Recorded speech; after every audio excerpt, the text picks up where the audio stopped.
In June 1942, the most decisive naval battle of the Second World War was fought between the United States of America and the Japanese Empire. Waged entirely by aircraft carriers, hundreds of miles apart, the Battle of Midway was the first major fleet encounter in which the ships on each side never came within visual range of enemy vessels. Victory or defeat depended not on the big guns of battleships, but on carrier-borne bombers and torpedo bombers flying over vast tracts of ocean to seek and destroy their targets. Midway was the dawn of a new era in naval warfare.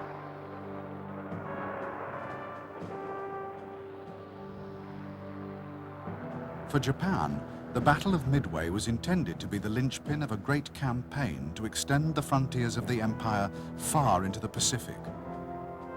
Midway Island, a vital American outpost, was to be attacked and invaded, and the United States Pacific Fleet, sailing to its defense with America's few precious aircraft carriers, would be ambushed and destroyed. If the remnants of American naval power were finally broken, Japanese mastery of the Pacific could never again be challenged. In fact, in the Battle of Midway, the Japanese carrier fleet, the mightiest in existence, was utterly destroyed, and Japan suffered her greatest defeat for over 300 years. At Midway, Japan, at the height of her military power, lost not only a major naval engagement, but in a single day doomed the Japanese Empire to ruin and defeat.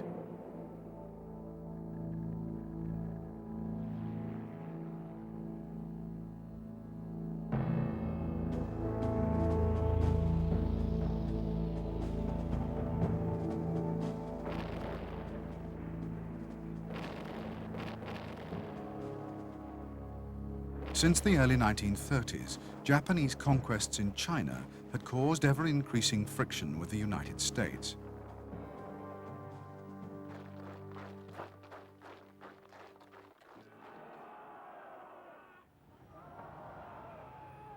From mid-1940, the Americans had banned exports of arms, scrap iron, and other strategic materials to the Japanese Empire.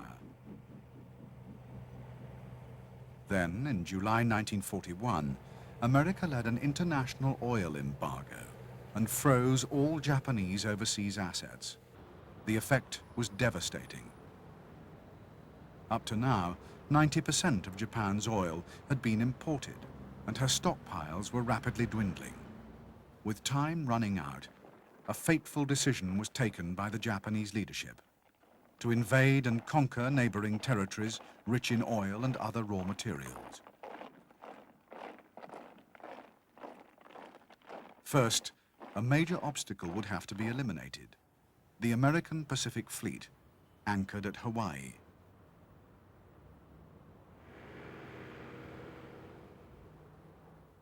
Just before dawn on the morning of December the 7th, 1941, 360 bombers and fighters were launched from Japanese aircraft carriers 230 miles north of Hawaii.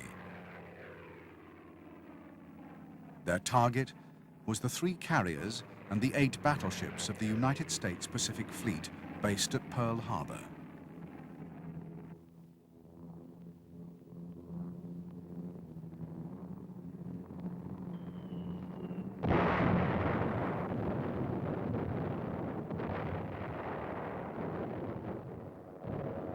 Within 2 hours, 18 American warships, including 6 battleships, were sunk, and 90 more vessels were damaged by bombs or torpedoes.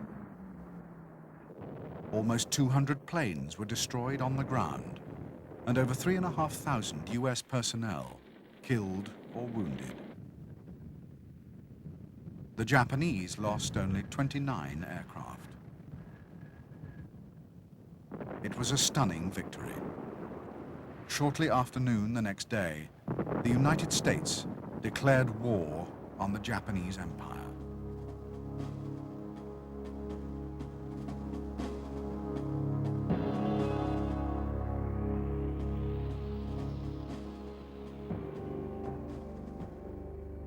With the destruction of the US Pacific Fleet, the way was open for the Japanese campaign of conquest. Garrisons throughout the region had already been secretly strengthened, and thousands of troops assembled in preparation for the onslaught. Hours after the raid on Pearl Harbor, Japanese planes attacked American air bases on Wake Island, Guam, and Luzon in the Philippines. With complete air superiority, the Japanese launched their invasions. Forces in French Indochina, already held by the Japanese, rapidly advanced into Thailand and Burma. Troops from the island of Hainan landed in Malaya. The same day, an advanced raiding force invaded the Philippines and was soon followed by landings in strength. Over the next 3 weeks, Wake Island and Hong Kong fell to the Japanese. Borneo and Celeb were invaded, and Sumatra was occupied. On February the 19th, Japanese aircraft carriers launched a lightning raid on Port Darwin in northern Australia,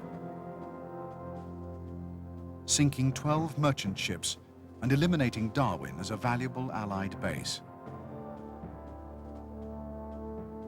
Early March saw the climax of the Japanese expansion, the inevitable occupation of Java.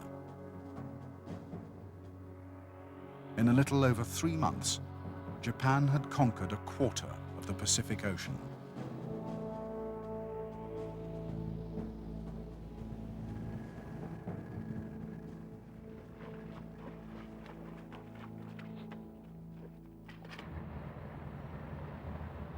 By securing a steady supply of oil and widening the defensive perimeter of the homeland, Japan had achieved all her immediate war aims. Yet in spite of the breathtaking scale of the Japanese victories, there did remain one major threat to the security of her Pacific conquests. 3 aircraft carriers of the United States Pacific Fleet had escaped the carnage of Pearl Harbor, and within weeks they had each become the nucleus of a new task force. After minor raids on the Marshall and Gilbert Islands, 2 of the American carriers set sail on one of the most audacious missions of the Pacific War, to bomb Tokyo, the heart of the Japanese Empire.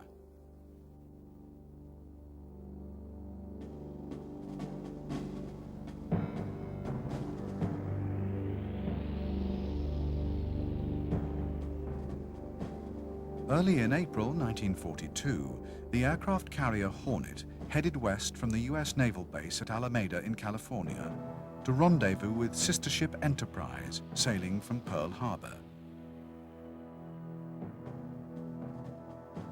Skillfully avoiding the protective chain of Japanese-held islands, Hornet and Enterprise penetrated to within 825 miles of the coast of Japan.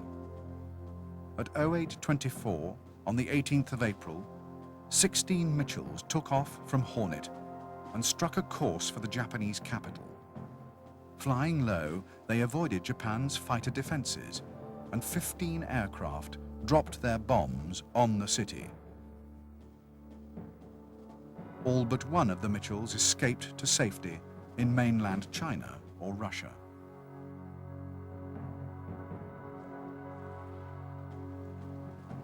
In the wake of the attack that became known after its commander as the Doolittle Raid, there was consternation amongst Japanese military leaders.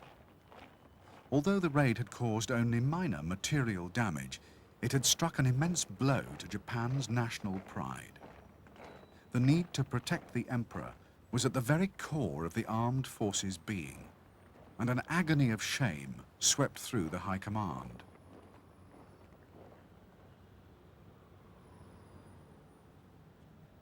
Japan's leaders quickly concluded that there was only one way in which the homeland and the emperor could be adequately protected.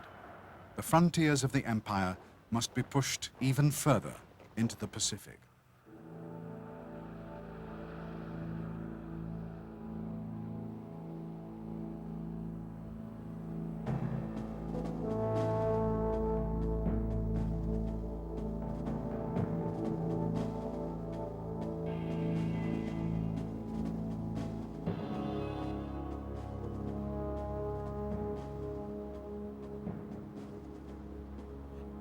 In October 1941, General Hideki Tojo had been appointed Prime Minister of Imperial Japan. As Army Chief of Staff, Tojo's greatest ambition was to see a successful conclusion to the Japanese campaign in China, and he was convinced that the only possible way of achieving this was to win a sharp victory over the Western powers.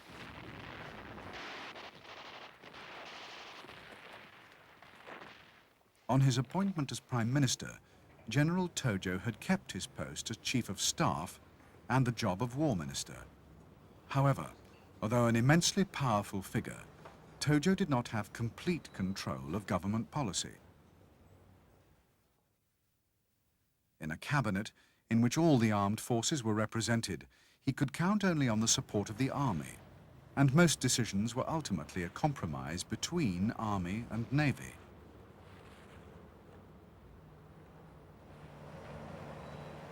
Even before the Doolittle raid, extending the perimeter of the empire into the Pacific had been a cherished ambition of an influential naval faction.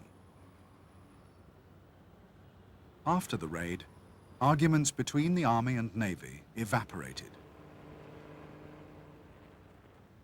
Because the proposed operation would demand little army participation, Tojo finally gave his support.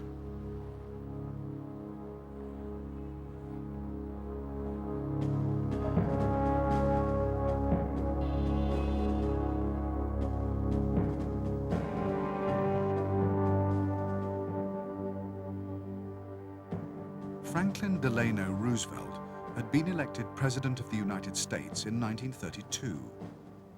Deeply opposed to the general mood of isolationism, Roosevelt believed that America should play an active role on the world stage. Even before the outbreak of war in Europe, Roosevelt had warned of the dangers posed by Nazi Germany's ambitions. After the German conquest of the continent in 1940, Roosevelt, in spite of domestic opposition, increasingly supported Britain in her struggle for survival. It was also Roosevelt who, in retaliation for Japanese actions against China, had imposed the oil and trade embargo on Japan.